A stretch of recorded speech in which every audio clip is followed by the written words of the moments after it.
So I used to think I was just either lazy or maybe I didn't want it bad enough because I have uploaded over 341 videos across 2 different YouTube channels throughout the last 9 years on YouTube. And I've done this with either a newborn on my chest, a new newborn every 2 years, a toddler at my feet, 0 time to myself. And that means literally, you guys, no magical grandparent that picks up my child so that I can be this full-time YouTuber and create videos. No daycare, no school, no nannies. I tried trends, I tried batching. I have literally tried everything to scale this traditional income through YouTube that everyone talks about. But here's what I finally realized after all that time. I wasn't lazy. I literally just picked the absolute hardest way to do YouTube with kids. It turns out that more videos does not always mean more growth. If you know, you know. And if you're posting a ton of videos and you're just plateaued and cannot grow, it's not always more videos. And also, more videos doesn't mean that you're going to consistently scale your business. And so at that moment when I was just banging my head against the wall, like, how can I do this? I mean, I had 4 light boxes shining on me in the middle of the night filming YouTube videos to squeeze in a YouTube video that week because I felt like more videos meant more progress, right? And I didn't want people to know that I was filming like a psychopath at like 11 or 12 at night because it's weird, right? You're just addicted to the growth and the potential. But again, I was doing it all wrong. And so I had to scrap the entire strategy after building around 100,000 subscribers on my other channel. And I had to pause and think like, how can I continue to have kids? Now I'm having my 5th baby. If I'm out of breath, that is why I say that every time. But I'm having my 5th baby. So when I had my 3rd, I had to think to myself, how can I continue to grow the business as a traditional YouTuber or influencer, which means that I need to work more to earn more, aka I need more videos, more views, more subscribers, right? So brands will pay me more. Like, it wasn't a scalable business model for someone like myself who values time with my kids, who doesn't want to outsource my kids to get this quote unquote laptop lifestyle or the success so many people are wanting. But at the same time, I didn't want to quit it because it was bringing in at the time multiple 6 figures, but it just wasn't something that was making me this happy, peaceful, restful mom. So today we're going to talk about like exactly what did I do, because I went from 20K a month killing myself and being a miserable person to be around and very stressed, and I was doing this full time for my family, to then quitting everything that I was doing. And in just 18 months, we went from no revenue because we cut everything off to 7 figures with 3 little kids at home. And again, no help. Because now I'm able to work less. I literally work 1 day a week spread across naps and some nights because I homeschool my kids as well. My husband works with me and we're able to earn this wild amount of money with a much smaller audience. I don't have to chase trends. I don't have to do sponsorships, yet we're able to grow year after year and I can still be this present mom that I first initially sought out to be. So if you're working way too hard as a mother or parent with little kids at home, trying desperately to pursue YouTube and all the income streams that it has to offer, it's not that you are stupid or dumb, can't figure it out. It's not that you're boring on camera or that you're lazy and have no time and have problems with like discipline. It's none of those things. You're just doing it the hard way. So I'm going to show you a better one. But if you guys are new here, my name is Haley, and on this channel, I teach new and even established YouTube creators basically how to turn their YouTube channels into a full-fledged 6 or 7 figure business. And I do that by teaching them how to sell their own products so they're not a slave to the algorithm or views or sponsorships. All the stuff that I learned was not right for my life and the first business that I built on YouTube. And so if that interests you, go ahead and subscribe down below. And let's go ahead and talk about how posting more is absolutely not a strategy. So if you feel like you're posting every week consistently, but you're not growing and you're plateaued, it's not that you suck at going viral necessarily in and of itself. It's not that maybe your videos are bad or that your hooks are bad or your thumbnails are bad. And it's probably not your effort, it's your structure. So the first thing that I had to learn the hard way, the absolute hard way, which literally took me, I'm not kidding, 6 or 7 years of grinding, doing it with this strategy, that made me burn out and want to dump everything that I had in a ditch and move on with a different business model, okay? And this is what it was. Posting more videos is not a strategy.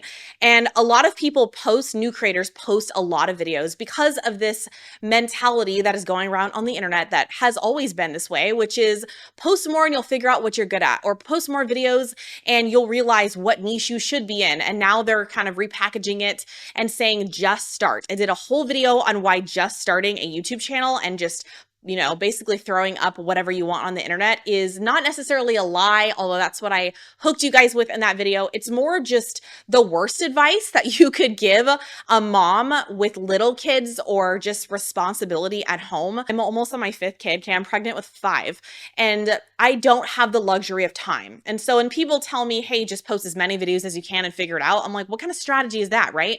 But I did that because no one was telling me any different, and I had to learn through blood, sweat, and posting more videos. And so I was posting all over the map. People were saying at the time, and still are, you are your niche. There's no such thing as personal branding. It's you, right? You create your niche.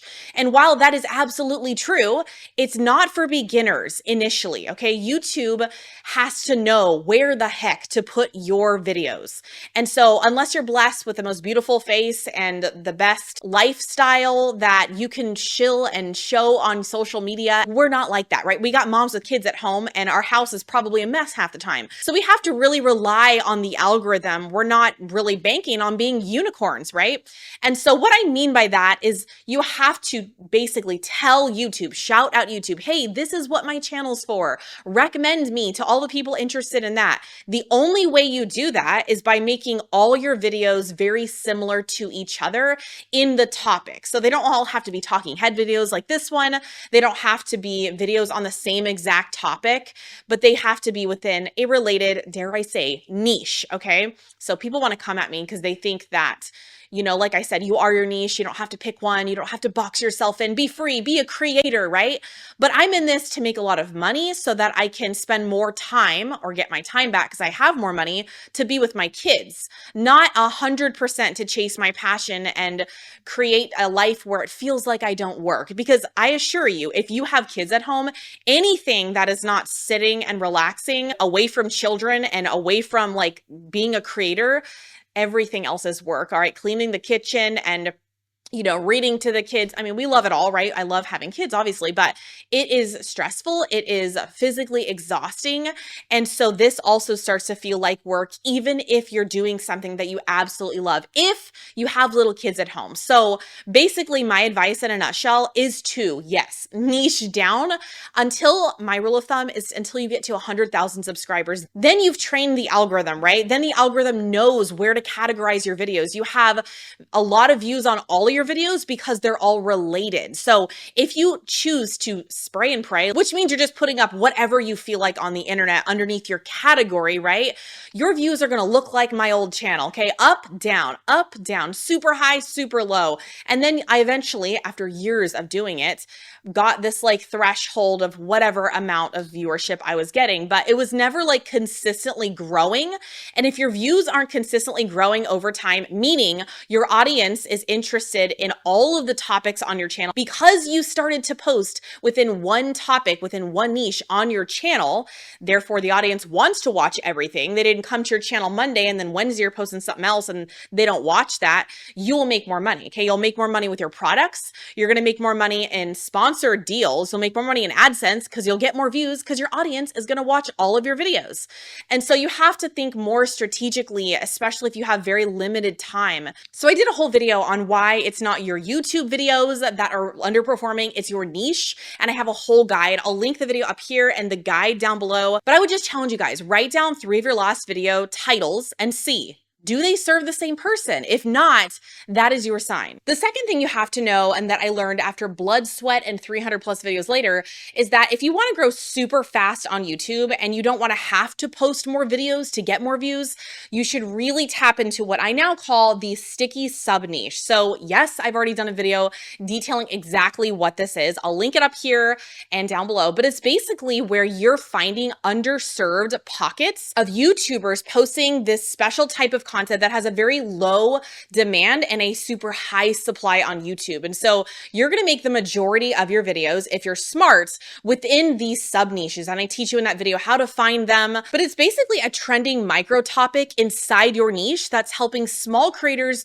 grow fast. So for example, there's the category of gardening, right? It's a huge category. And so if you're like, I want to teach people how to garden, I, grow a lot of vegetables, I eat off my land, but like what, topic topics should I create content on? And so, like I said, you're just spraying and praying. Monday, you're talking about how to grow, beets. I don't know. I made that up, right? And Wednesday, you're talking about an irrigation system. And it's kind of like, you're getting a lot of views, but they're up, down, all around, and you're not getting a consistent cult-like following, and you need that if you want to sell your own products. So what do? You do the sticky sub-niche technique, all right? So this is an example, and you have to do a lot of research. I talk about it in that video. But one of our students, Courtney Grows, so she tapped into this sticky sub-niche technique, and she basically rebranded from teaching people how to garden, so like whatever the heck she was growing in that season, she just make a video on. Her views were very flat. They were plateaued. She couldn't go viral. It was difficult, right? And now she found a very underserved niche market within the broad category of gardening, which is backyard gardening to feed your family. So Courtney no longer lives on however many acres she used to. She moved. She's a single mom. She raises kids at home. She homeschools, and she feeds them almost 100% from her backyard, her small scale backyard. It's incredible. And so that's very specific, right? She's only going to create content on how to basically feed your family from a small scale backyard, how to budget, in that way, how to save money because of that. So all of her viewers see her as an expert on one specific thing, and they watch all of her content because of that. So her views go up, up, and up, and she's able to go viral much faster because backyard gardening to feed your family is something that is sticky in the sense that you stick it to an overarching category that is gardening, and you just attack that sub niche with all your might, with almost all of your videos and with your messaging, and it becomes what you're known for, and it's highly converting. So that's the first example. But the second example is like homeschooling, okay? Homeschooling is super popular right now. It's taken over.